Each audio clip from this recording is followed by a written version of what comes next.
going to be cooking steel cut oats in the microwave. If you've ever cooked the oats on the stove, you know that it's just really a hassle pulling out the pans, extra dishes, and not worth it unless you're cooking for the whole family. So this is really a quicker version. If you've never tried steel oats before, then you might want to give them a try. They're healthier than rolled oats in that there's more soluble fiber in them, and that also helps in lowering the cholesterol. So let's go ahead and get started. So cooking the oats is super easy, but one key thing is having the right bowl. You want a deep bowl so that when you're cooking in the microwave, the oats don't overflow. So having a microwave safe deep dish bowl is good.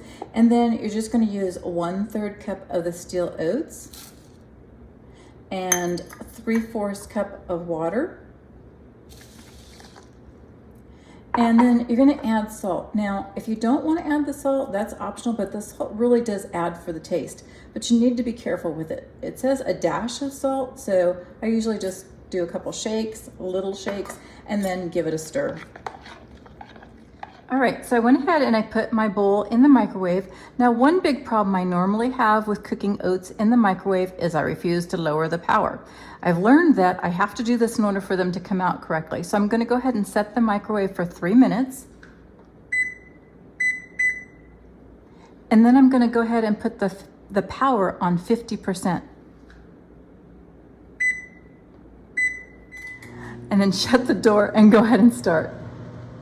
All right, so I've taken it out of the microwave. I want to go ahead and give it a quick stir. Now, there's a couple things. You could actually just eat it like this if this is how you like it, but I like to add a little extra. If I want it a little bit more milky, then I'll add a little bit of milk. I usually add a little sweetener, and then I definitely add my strawberries. All right, so here we go. I have my bowl of steel cut oats ready to go, and I hope that you enjoyed this video. Give these steel cut oats a try, and thanks for watching.